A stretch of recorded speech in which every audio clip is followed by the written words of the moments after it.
स्वामी विवेकानंद और उनकी अग्निशिखा वाणी, भारत के योद्धा सन्यासी जिन्होंने सिर्फ भारत के ही पुनरुत्थान का काम नहीं किया बल्कि सारी मानवता के लिए एक नया रास्ता दिखाया। उनके वाणी से, उनके दर्शन से, उनके विचार से, संकल्प से, आराधना से, प्रेरणा से उनके कुछ विचारों को जानने की कोशिश हो रही है और हम राजयोग के पुस्तक में अब झांक कर देख रहे हैं। पिछली बार हमने देखा कि किस प्रकार से जनरलाइजेशन ऑफ जनरलाइजेशन, सारे प्राण का एक ही प्राण, सारे आकाश तत्व का एक ही आकाश और सारे शक्तियों का एकत्रीकरण, law of unity of all the energies. There is a single energy which is pervading the entire universe. There is a single existence which is pervading the entire universe. इस प्रकार के विचार स्वामी जी हमें इस पर भी देते। और एक बहुत सुंदर विचार हमारे इस पिछले सत्र अगर आप देखेंगे तो उसमें आया था इवोल्यूशन, और इवोल्यूशन के बारे में बहुत सारी बातें अभी हो रही है, लेकिन मान लीजिए 125 साल पहले ही स्वामी विवेकानंद अपने भाषण में सिर्फ एक लाइन में उनके आ जाता है कि इन्वॉल्वमेंट एंड इवॉल्वमेंट दोनों इस चक्र के दो भाग है। पहले इन्वॉल्वमेंट होती है, फिर इवोल्यूशन होता है। पहले evolution, that is spirit has to first descend down to become matter. जो आत्म वस्तु है उसको पहले अवतरित होना पड़ता है। सारे दशावतारों का मूल जो भाग है वो है कि अवतार को नीचे, आत्म तत्व को, ब्रह्मन को, विष्णु तत्व को नीचे आकर मनुष्य होना पड़ता है, मत्स्य होना पड़ता है, वराह होना पड़ता है, कूर्म होना पड़ता है, वामन और परशुराम, राम, श्री कृष्ण, ये सब होना पड़ता है। क्यों? क्योंकि जब तक ऊपरी चेतना के स्तर नीचे नहीं आते तब तक नीचे की जो उनकी कृपा नीचे जब होती है तभी तो ऊपर से कृपा और नीचे से प्रार्थना, ये दोनों के संगम में मनुष्य के चेतना के उत्क्रांत होने की प्रक्रिया है। तो इस प्रकार से स्वामी जी उसको सिर्फ एक, कभी-कभी ऐसे महापुरुषों को, महायोगियों की एक एक वाक्य में भी शायद बाद में पूरे पुस्तक निकलते हैं और लोग कहते हैं कि ये मेरी थ्योरी है। आजकल ये बहुत हो रहा है कि पाश्चात्य लोग कुछ बुक्स लिख के उसको बताते थे कि हमने पहले इन्वॉल्वमेंट और इवोल्यूशन का सिद्धांत, तो कई लोग अभी भी उसको क्लेम कर रहे हैं कि ये हमारे गुरुजी ने बताए, उनको ने बताया, लेकिन स्वामी विवेकानंद के ना कोई कहीं क्लेम है, ना उन्होंने कभी ऐसा बताया कि मैंने बहुत ही असाधारण और 100-200 साल आगे भी पता नहीं चले ऐसे वैज्ञानिक तत्व और ऐसे मूल तात्विक चर्चाएं मैंने की, ऐसा उन्होंने कभी आविर्भाव नहीं किया।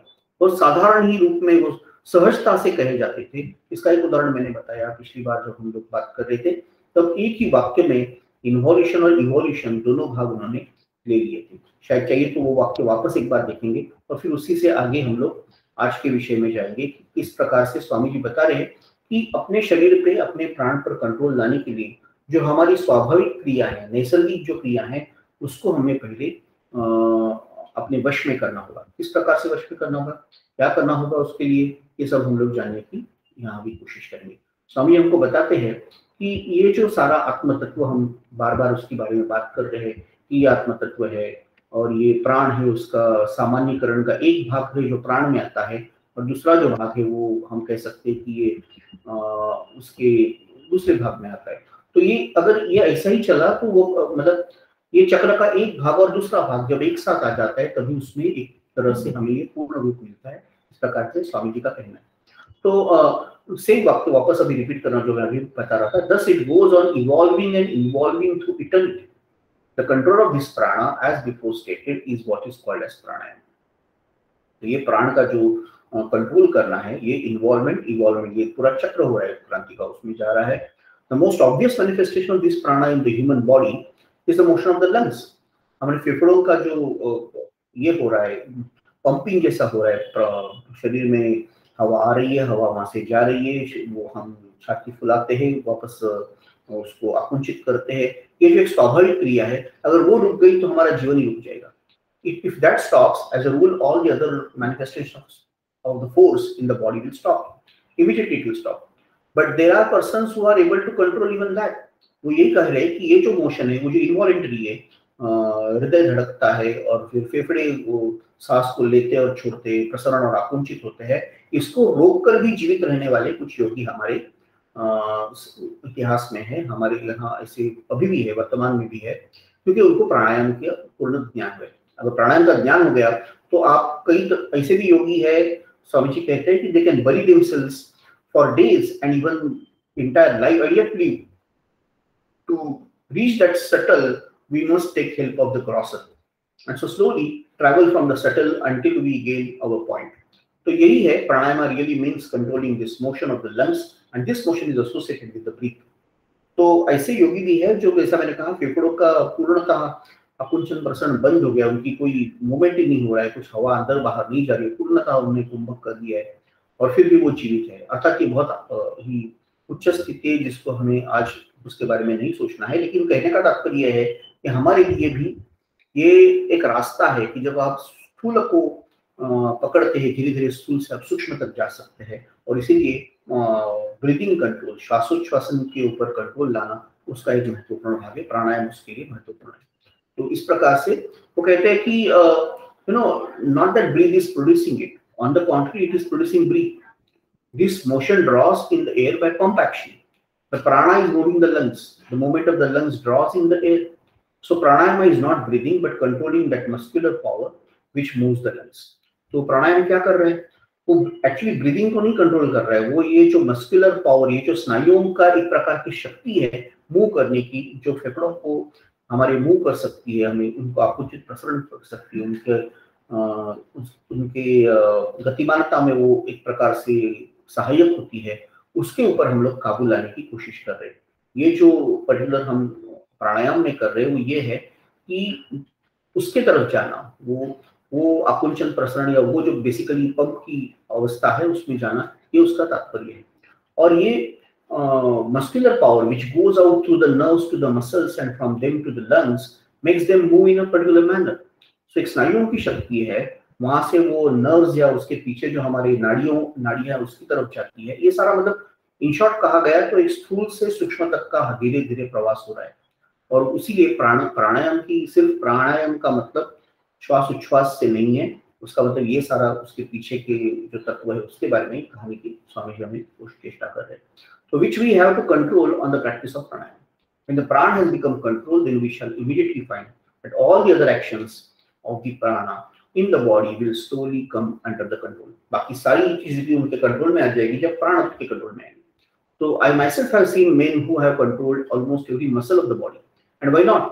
If I have control over certain muscles, why not have every muscle and nerve under my control? What impossibility is there? तो समझिए, मुझे मैंने खुद देखा है कई सारे ऐसे योगी, कई सारे महापुरुष जिन्होंने सिर्फ फेफड़ों की ही आकुंचन प्रसरण या उनकी गति पर ही नहीं, हर स्नायु के हर शक्ति पर और गति पर उनका पूर्ण नियंत्रण था। और ये क्यों नहीं होगा? ये बिल्कुल होगा, क्योंकि अगर आपको ये विज्ञान पता है जिससे एक स्नायु पर आप पूर्णतः नियंत्रण कर सकते हैं, तो इसका मतलब आप दूसरे सारे स्नायु और नाड़ियों पर और सारे क्रियाकलापों पर, आपके सूक्ष्म शरीर के हर अंग अंग पर आपका नियंत्रण आप बना के रख सकते हैं। ये उसका अर्थ है। तो फिर आगे जाके स्वामी जी कहते हैं कि at present this control is lost and the motion has become automatic. We can not move our ears at will, but we know that animals can.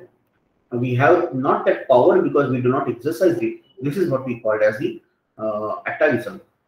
कुछ लोगों को ये कर सकते हैं, बहुत सारे लोग नहीं कर सकते कि हमें अगर कहा गया कि अपने कान हिलाओ, अपने आप नहीं हम हिला सकते, कुछ लोग कर सकते हैं, प्राणी कर सकते हैं। उसके बारे में, प्राणी को जब मक्खियां कुछ आती है अपने आप ही कान उनके वो हिला। तो ये जो कुछ मोशंस के ऊपर, हमारे स्नायुओं के ऊपर ही कुछ लोग कुछ और, जैसे नाट्य में या नृत्य शास्त्र में चेहरे के अलग अलग स्नायुओं को सिखाते हैं किस प्रकार से उसको कंट्रोल करना है, सिर्फ एक ही आपको आईब्रो हिलाना है, सिर्फ एक ही स्नायु हिलाना है, कैसे करना है।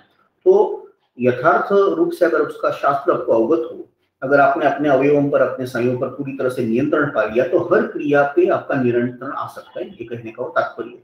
जितना आप उसमें अपना एकाग्रता करेंगे, जितना आप उसका अभ्यास करेंगे, जितना निरंतरता से आप उसका प्रयोग करेंगे, धीरे धीरे ये सब बिल्कुल संभव है। जैसे कुछ कलाओं के लिए हम उसका प्रयोग कर रहे हैं, कुछ जैसे ही कुछ विनोद निर्मिति के लिए उसका प्रयोग कर, लेकिन अगर आपने एक सीरियसली अपनी गंभीरता से उसको योग का एक भाग समझकर किया, तो क्यों नहीं उसका सामर्थ्य आपको मिलेगा, बिल्कुल मिलेगा। तो इस प्रकार से स्वामी उसको एक्सप्लेन कर रहे हैं। वो कह रहे we know that motion that has become latent can be brought back to the manifestation. जो आज गति में नहीं है उसको गति में लाना संभव है, क्योंकि गति और स्थिति एक ही वस्तु के दो रूप है, ये हमें भी पता है। तो जो भी गति में है वो कभी स्थिति में हम लोग जा सकते हैं, जो स्थिति में है उसको गति में भी ला सकते हैं। आज कान नहीं हिल रहे, आज मेरा कोई अवयव मैं उसको गतिमानता नहीं दे पा रहा हूँ, लेकिन कल वो संभव हो सकता है, क्योंकि जब कोई स्थिति में है इसका ही मतलब ये है कि किसी ना किसी प्रकार वो गति में भी हो सकता है। मतलब this is a way we are try to understand और explain rather the whole thing by hard work and practice. बहुत ही कठोर परिश्रम से और निरंतर उसका अभ्यास करने से certain motions of the body which are most dormant can be brought back under the perfect control. Reasoning thus, we find there is no impossibility, but on the other hand, every possibility that each part of the body can be brought under perfect control. तो अभ्यास से, निरंतरता से और उसके कठोर परिश्रम से हम ये कह सकते हैं कि शरीर का एक एक पार्ट, एक एक स्नायु उसका, एक एक उसका भाग जो है पूर्णतः हमारे कंट्रोल में आ सकता है। तो योगी यही करते हैं, प्राणायाम से योगी इस प्रकार से काम कर रहे हैं। और इसीलिए जब प्राणायाम की बात आती है तो हमें कहना है कि श्वासोच्छ्वास उसकी छोटी रस्सी है, जैसे रस्सी के कथा में वो कह रहे थे एक रेशम का धागा है, रेशम के धागे से बड़ी रस्सी से और बड़ी रस्सी, इस प्रकार से उसका वो जो मंत्री था वो उसके कारावास से नीचे आ गया, किले से वो मुक्त हो गया। उसी प्रकार हमें भी मुक्त होना है। छोटी रस्सी को पकड़ा है, श्वास की सांस से हम लोग आगे जा रहे हैं, स्नायु से आगे जा रहे हैं और कुछ। तो ये सब करना उसका एक एक प्रयोग का एक एक भाग है, हम लोग कह सकते हैं। All the sickness and miseries felt in the body will be perfectly controlled. Not only so, we'll be able to control another body also. तो जो हम लोग क्यूरिंग ये पाते हैं कुछ लोग मिराकुलस, इस प्रकार से उन्होंने दूसरे किसी की बीमारी से उनको मुक्त करवा दिया, इसमें कोई मिराकल अगेन नहीं है। ये सारा विज्ञान का एक भाग है, योग विज्ञान का भाग है कि अगर आप अपने शरीर के हर स्नायु पर और हर गतिविधि पर आपका पूरा नियंत्रण है, इसका मतलब कल आपको कोई बीमारी भी हो गई तो आप बिल्कुल उसको नियंत्रण में ला सकते हैं, उससे आप अपने आप को मुक्त करवा सकते हैं। इसी का दूसरा भाग ये है कि दूसरे किसी को बीमारी हो गई उसको भी मैं नियंत्रण में ला सकता हूँ। तो जब हम सुनते हैं कोई संत महात्मा या महापुरुष ने किसी बीमारी से मुक्तता कर दी किसी की, तो इसके पीछे यही रहस्य है, ऐसा स्वामी जी हमें बता रहे हैं। तो इसमें कोई और हर चमत्कार विज्ञान है जब तक वो समझ में नहीं आता, और हर विज्ञान चमत्कार है जब वो समझ में आता। तो मतलब this is just the two sides of the same coin, एक ही सिक्के के दो पहलू। और अगर आप स्ट्रांग है, हेल्दी है, और जो भी आपके नजदीक रहते हैं, आपके साथ रहते हैं, उनको भी एक प्रकार से ये प्रेरणा मिलती है, शक्ति मिलती है कि वो भी शक्तिशाली हो, वो भी बहुत आरोग्यपूर्ण हो। अगर आप रोगी है, अगर आप बहुत ही कमजोर है, आप वैसे ही वाइब्रेशंस, वैसे ही स्थिति में बाकी लोगों को भी डाल देते हैं। तो इसलिए एवरीथिंग इज इन्फेक्शियस, वो स्वामी जी बोलते हैं, गुड और बैड एवरीथिंग इज इन्फेक्शियस। हर चीज संसर्गजन्य। आप आनंदी है, सब वातावरण आनंदी हो जाता है। आप दुखी है, आप चिंता में है, सब लोग वैसे ही थोड़े थोड़े हो जाते हैं। आप क्रोधित है तो वातावरण पैसा मिल जाता है। आप अगर आरोग्यपूर्ण है, स्वस्थ है, मस्त है, तो बाकी आप आसपास के लोगों को भी आप वो संक्रमित कर सकते, उनको भी वो प्रेरित कर सकते। उसी प्रकार से उनकी बीमारियां भी आप दूर कर सकते हैं। ये सारा कंट्रोल का पार्ट है। आप कितने हद तक आपका अपने आप पर और आपकी सारी गतिविधियों पर, और इसी तरह बाकी विश्व की जो सारी प्रेरणा शक्ति है, इच्छा शक्ति है, उसके पीछे जो कार्य शक्ति है, उसके ऊपर आपका क्या कंट्रोल है, कितना नियंत्रण है, इसके ऊपर सारा कुछ रहता है। This is a primitive sort of feeling. Consciously और unconsciously health can be transmitted. मतलब ये बहुत ही साधारण लेकिन बहुत ही महत्वपूर्ण एक प्रकार से किसी उपचार की ये पद्धति है, जिससे आप जानते हुए या बिना जानते हुए भी किसी को आरोग्यपूर्ण बना सकते हैं, किसी को आप अच्छा आरोग्य दे सकते हैं।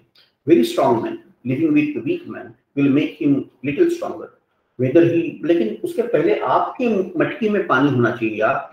आपके अंदर ही नहीं है तो दूसरे को देना एक प्रकार से बहुत बड़ा रिस्क हो सकता है। आप अपनी शक्ति तब दे सकते हैं जब आप में बहुत ज्यादा सरप्लस शक्ति है, तभी आप शिष्य को किसी लायक बना सकते हैं, या भक्त को दे सकते हैं, या कोई अच्छे व्यक्ति को उसको संक्रमित कर सकते हैं, उसका व्याधि दूर कर सकते हैं। वो जो बीच में रहते हैं ऐसे थोड़े से आधे हल्दी से गोरे हो गए, सब लोग कहते हैं उसको, ऐसे लोगों को ये प्राप्त नहीं होता, क्योंकि उनकी अपनी शक्ति इतनी छोटी है, या तो है ही नहीं, लेकिन उनको लगता है मेरे पास सारी शक्तियां हैं। तो वो जब ऐसे प्रयोग करते हैं तो वो भी पूरी तरह से उसमें भ्रमित और पदभ्रष्ट हो जाते हैं। वो अपनी जो अनुयायी है उनको भी वो लोग कुछ गड़बड़ करके रख देते हैं। तो ये उसी को संभव है जो अपने आप में बहुत ही हम कह सकते हैं पूर्ण है और निस्वार्थ है, और सच मायने में वो एक विरक्त योगी है और परम ज्ञानी है। उनके लिए ये सब समझ में आना बहुत अच्छा है।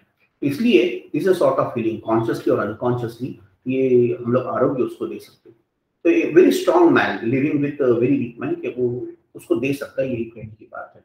तो इसमें अगर हम लोग आगे देखेंगे तो हमें पता चलेगा कि जो पहला व्यक्ति था जो इसने ऐसा कुछ किया, थोड़ा सा कंट्रोल उसको प्राण के ऊपर आ गया, तो जैसा उसका प्राण के ऊपर एक पर्टिकुलर कंपन में वो उसके प्राण जा रहे थे, उसके प्राण के कंपन हो रहे थे, कोई उसने दूसरे व्यक्ति को संक्रमित कर दिया and transmitted it to the other person. There have been cases where this process has been carried out at a distance, but in reality there is no distance in the sense of a break.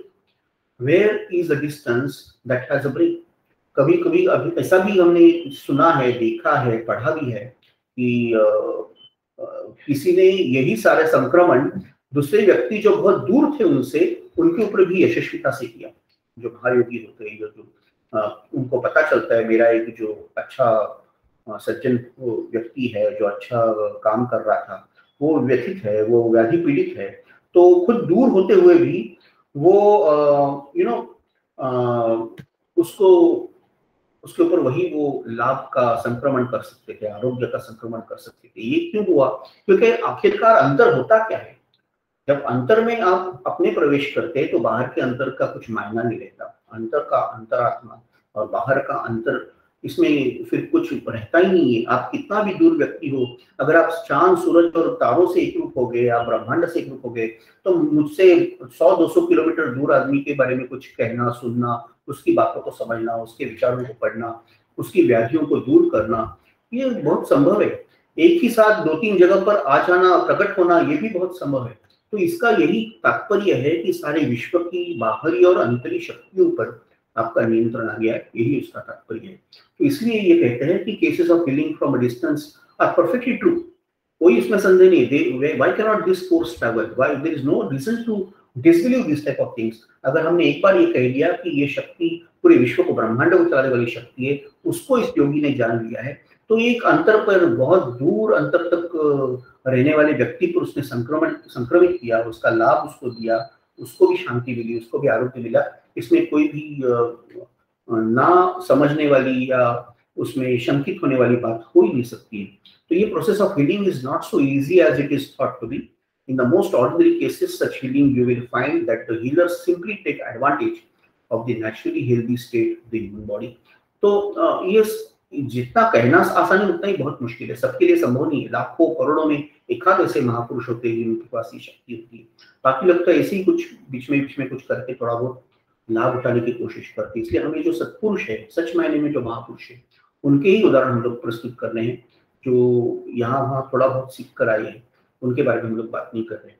An allopath comes and treats cholera patients and gives them his medicines. The homeopath comes and gives him medicines and cures perhaps more than the allopath does, because the homeopath does not disturb the patient but allows nature to deal with them. The faith healers cures even more because they are bringing strength of his own mind, and then dominant prana of the patient and all they are taking care of. So allopathy कुछ clear करता है, cure करता है, इसमें कोई दो राय नहीं, वो भी एक विज्ञान है। लेकिन होम्योपैथी उससे थोड़ा अच्छा कर सकता है, क्योंकि वो एलोपैथी जितना प्रकृति के कार्यकाल को, उसके जो एक प्रकार की धारणा है, उसका जो एक प्रवास है, उसको डिस्टर्ब करता है, उतना भी होम्योपैथी नहीं कर रहा है। और जो श्रद्धा से किसी को आरोग्य प्रदान करते, वो तो उससे भी ज्यादा काम करते हैं, क्योंकि वो प्रकृति के साथ ही बह रहे हैं। प्रवाह के साथ बहना और प्रवाह के अगेंस्ट बहना, इसमें बहुत फर्क पड़ता है। तो ये उसके साथ बह रहे, जो प्रकृति है उसके साथ तादात्म्य करके जा रहे, इसलिए वो ज्यादा उसका असर कर पाते हैं। ये दोनों में फर्क है। So the tremendous faith of the patient itself is one symptom of the disease and usually indicates that he will. So अगर किसी को ऐसा लगा कि मैं जाने ही वाला हूँ, मेरा मरण ही आ गया है, मुझ में कुछ आरोग्य ही नहीं है, तो ये जो उसका दृढ़ता पूर्वक खुद का ही अपने आप पर क्या कह सकते हैं, एक बहुत ही अंधकार में ऐसा एक प्रकार का उसका विचार है, खुद ही को नष्ट करने वाला एक नेगेटिव विचार है, उसमें ये तय हो गया है कि उसको वो होने वाला है। जैसा आप सोचेंगे वैसा आप हो जाएगा, हम लोग कहते हैं। इसलिए जो जैसी श्रद्धा वैसा वो होता है। अगर आपकी श्रद्धा ही बुराई में है, खुद के ही विनाश में है, तो आपका विनाश अटल है। अगर आपकी श्रद्धा अच्छी चीज में है कि मैं अच्छी चीज करूंगा, मुझे उसका लाभ मिलेगा, मैं उससे भी बाहर जाऊंगा, तो ये श्रद्धा किसी को अच्छा बनाती है। सच केसेस को प्रिंसिपल ऑफ श्रद्धा किसको काम कर देती है, ऐसे क्यूरिंग किसके होते हैं, हीलिंग किसका होता है, जिसकी अपनी आप पर श्रद्धा है, जिसकी गुरु या उस योगी पर श्रद्धा है, जिसकी शास्त्र पर श्रद्धा है, उसके लिए ये सब काम करता है। जो लोग हमेशा संदेह में रहते हैं, जो क्या इससे क्या होगा, इससे क्या होगा, ये पता नहीं ये सच में सच है या झूठ है, क्यों ये कर रहे हैं, आप डॉक्टर को बुलाओ, उसको बुलाओ, उसके लिए ये सब नहीं है। क्योंकि जितना ये विज्ञान बाहर से काम कर रहा है, उतना आपके अंदर का भी उसको सहभाग होना ये बहुत आवश्यक बात उसमें होती है। तो that's why he says the pure man who has controlled the prana has the power of bringing it into a certain state of vibration, which can be conveyed to the others, arousing in them the similar vibration. You see that in everyday actions. I'm talking to you. What am I trying to do? Am I, so to say, bringing my mind to a certain state of vibration? And the more I succeed in bringing it to that state, the more you will be altered, affected by that, whatever I say. तो ये अभी भी हो रहा है। समझिए, जब मैं बात कर रहा हूँ, मैं एक पर्टिकुलर स्टेट ऑफ वाइब्रेशन में, कोई भी व्यक्ति आपको प्रभाव करता है, आपको आरोग्यपूर्णता देता है, ये सब जब चीज हो रही है तो जरूर आप में वो आप में कुछ प्रभाव कर रहा है। इसका मतलब उसके जो एक प्रकार से कंपन है, उसके मन के, उसके सूक्ष्म जगत के जो कंपन है, वो उतने ही प्रभावी है कि वो उस जगत से, उस अंतर से भी आप पर प्रभाव डाल सकते। अब यही उदाहरण ले लो, स्वामी जी ने 125 साल पहले जो कहा था, वो कंपन, वो उनके शब्द, उनके सारे शब्दों का सामर्थ्य पढ़ने वाले पर भी आ जाता है, उसको भी उसको लाभान्वित कर देता है। तो ये action at distance, action across time, इसके लिए भी वो सच है। You feel when and the more I succeed in bringing it to that state, the more you will be affected by what I say.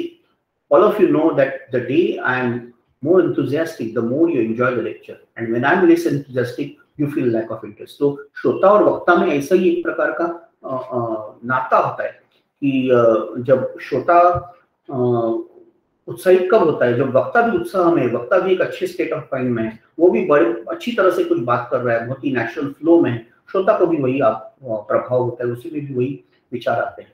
जिस दिन वक्ता थोड़ा सा मायूस है, उसका ठीक नहीं है, मन में कुछ अलग विचार है या कुछ गलत चीजें उन्होंने अभी सुनी है, तो श्रोता भी उतना ही निरुत्साह हो जाता है, क्योंकि ये दोनों एक ही चीज के दो भाग है, एक दूसरे से अलग अलग वो नहीं हो सकते।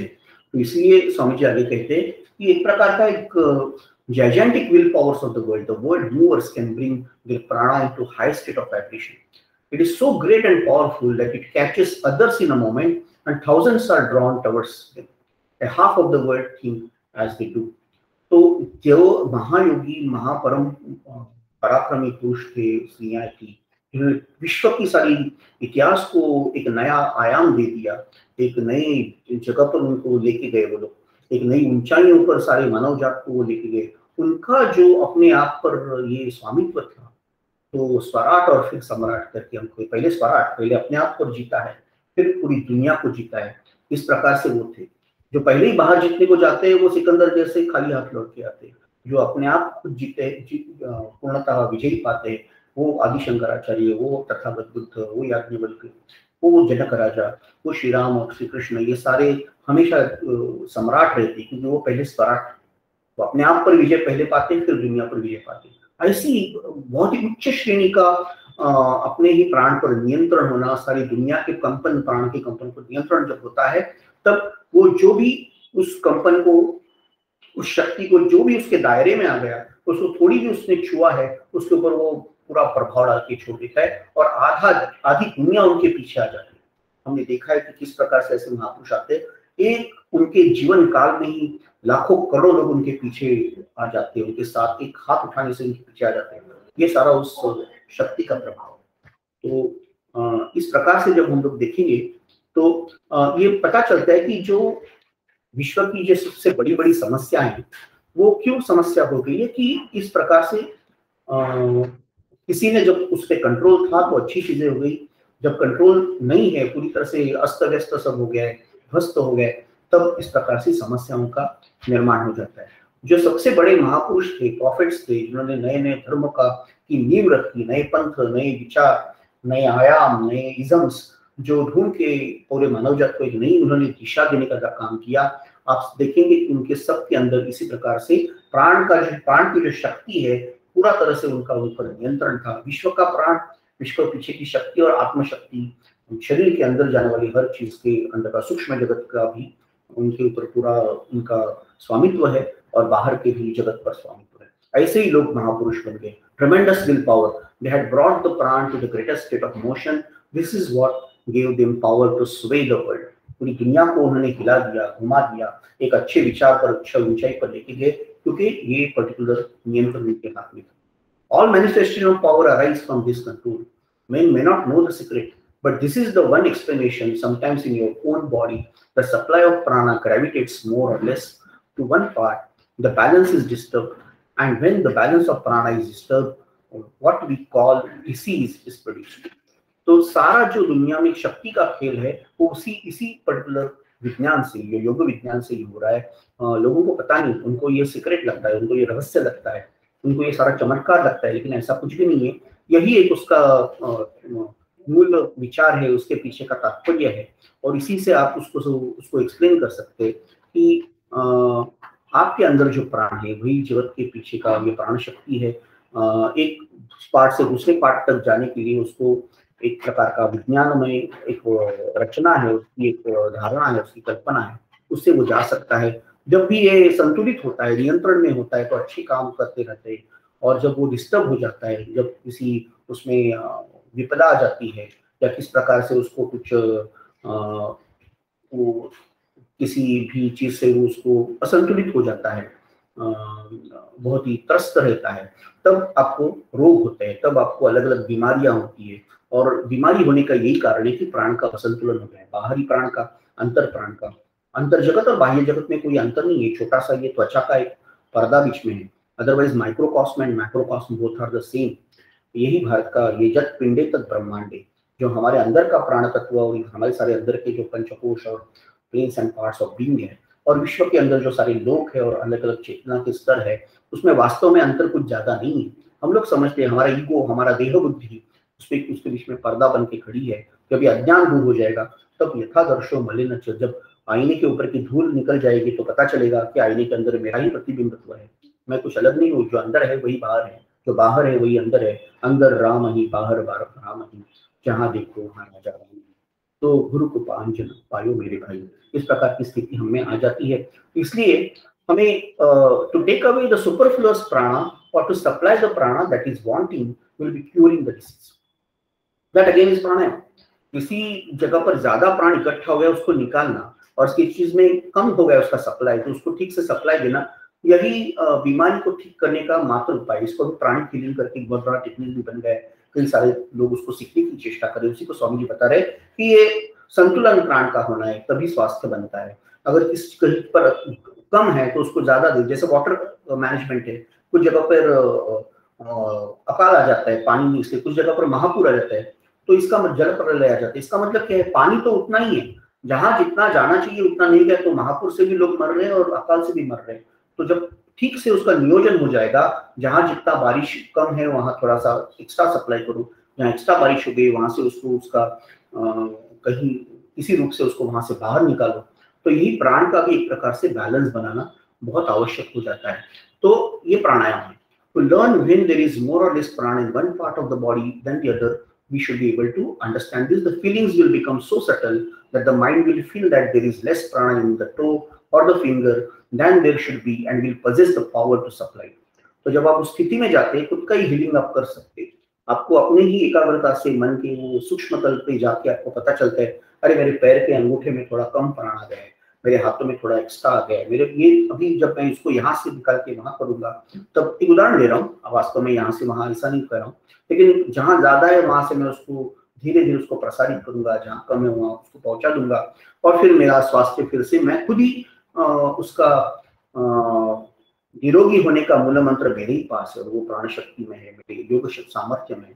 तो that is what is among various functions of pranayama. यही उसका काम नहीं है, ये कोई सिर्फ एक दवा दारू करने की बात नहीं है, ये उसका एक छोटा सा आविष्कार है। They have to be learned slowly and gradually, and as you see, the whole scope of the Raj Yoga is really to teach the control and direction in different planes of the prana। राजयोग का पूरा मकसद यही है कि अलग अलग भाग में जो प्राण है उसको ठीक तरह से उसको समझना, अलग अलग स्तर पर वो है, अलग अलग भाग में है, तो उसको ठीक तरह से संतुलित करना, When a man is concentrating his energies, he masters the prana that is in his body. When a man is meditating, he is also concentrating the prana. तो ध्यान करना मतलब प्राण को इकट्ठा लेके आना, किसी चीज पर एकाग्र होना मतलब अपनी सारी शक्तियां उस चीज पर लेके आना। तो हर चीज में प्राणायाम का ही भाग है। आप जब किसी चीज को, हम बोलते हैं सांस रोक कर उसको वो कर रहा है, मतलब एकाग्रता से कर रहा है। आप कोई अच्छा कुछ पेंटिंग बना रहे हैं, मेरा अपना भी वो अनुभव है, आप भूल जाते हैं सांस लेना, सांस कई बार लेते ही नहीं है, फिर भी वो काम हो रहा है। आप कोई शिल्पी जब एक छोटा सा उसको पता है एक छोटी सी आंख मुझे बनानी है, इतनी एकाग्रता से वो सांस थम जाती है। जब भी हम अपने सूक्ष्म स्तर पर जाते हैं, चेतना के स्तर पर, अपने कई उदाहरण हम देख सकते हैं कि हम तब निशब्द तो होते ही है, हम स्तब्ध तो होते ही है, मतलब गति शरीर की नहीं हो रही है, शरीर का कंपन नहीं हो रहा है, जीवन के कुछ लक्षण नहीं दिख रहे, लेकिन क्या हो रहा है, एक सांस भी कुछ देर तक थम गई है। यह ऐसी स्थिति है जब हमें किसी चेतना के ऊपरी स्तर का एक थोड़ा सा हमें हम कह सकते हैं स्मॉल ग्लिम्स ऑफ इट, थोड़ा सा हमें एक झरोके से वो दिखता है, तब ये सारी चीजें दिखाई। तो क्या होगा अगर झरोके से इतना प्रकाश आ रहा है, झरोके से इतना उसका प्रताप दिख रहा है, तो जब पूरा पूरी खिड़की खुल जाएगी, जब पूरा द्वार खुल जाएगा और हमें प्रकाश के दर्शन होंगे, तो क्या लाभ होगा, उसका हम लोग सिर्फ कल्पना ही कर सकते हैं।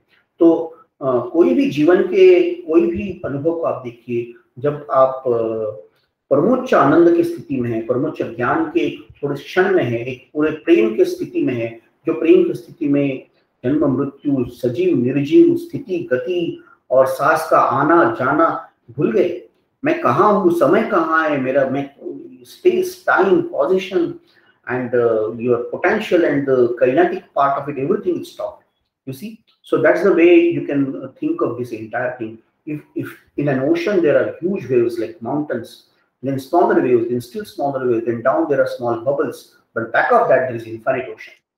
एक छोटे छोटे उसमें बुदबुदे भी होते हैं, उसमें छोटी सी लहरें होती है, बड़ी लहरें होती है और बड़ी लहरें होती है, और पर्वतप्राय लहरें भी महासागर में होती है।